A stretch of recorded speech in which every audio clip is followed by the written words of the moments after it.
Before the kit was a consumer product, it was a challenge. If you walked into a model shop in 1934, you didn't leave with a box of parts.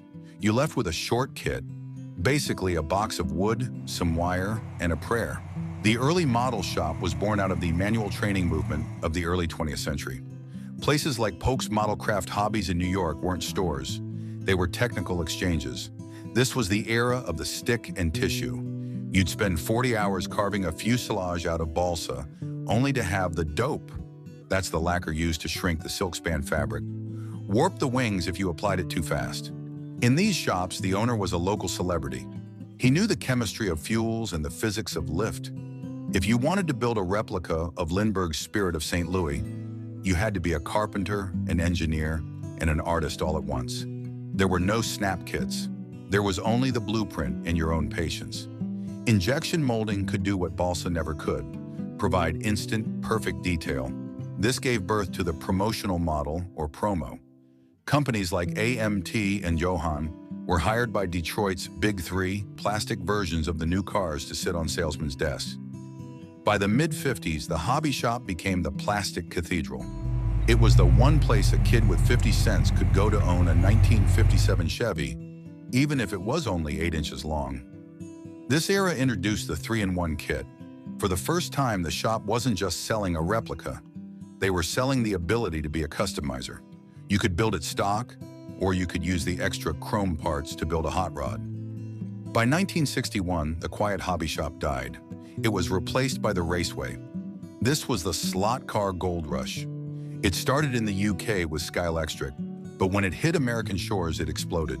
Model shops realized they could make more money on lane time than on kits. They ripped out the back shelves and installed 100-foot monster tracks. By 1963, slot racing was a $100 million industry. This was a sensory overload. The smell of tiger milk tire traction fluid and the blue sparks of ozone from the controllers.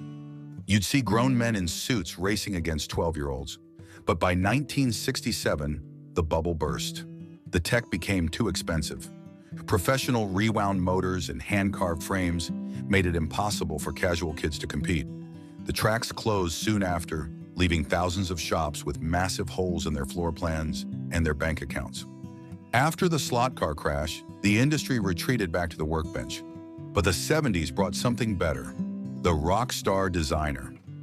This is the era of Tom Daniel, Ed Big Daddy Roth, and George Barris.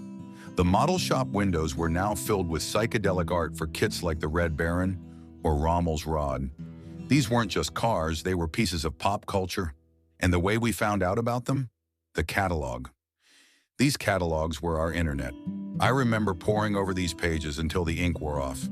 You'd see "coming soon" and count the days until your local shop owner got the shipment. This was the peak of the community.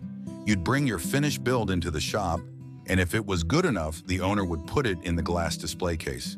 That was the highest honor a kid could achieve. The 80s were a dark time for the traditional model shop. Video games were stealing the kids. They started selling Dungeons and Dragons and Warhammer. What do I do? Okay, this is Advanced Dungeons and Dragons. Find you first. Holy cats, you just killed the dragon. Video game cartridge and Intellivision master component from Mattel. We saw the great consolidation. Revell and Monogram merged in '86 just to survive. The local hobby shop had to pivot or die. They started selling RC cars, the Tamiya Grasshopper and Hornet, which brought some of that slot car energy back.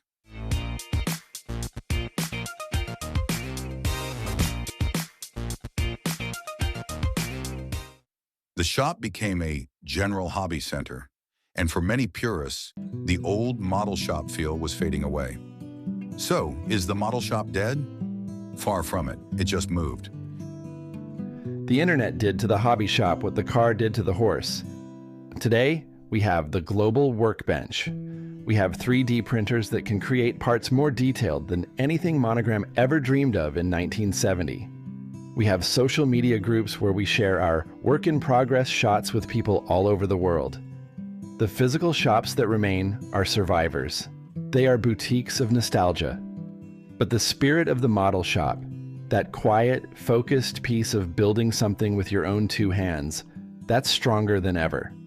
Whether you're restoring a '69 Charger or 3D printing a custom intake, you're part of a century-long tradition. Thanks for coming on this journey with me. Now get back to your bench and build something.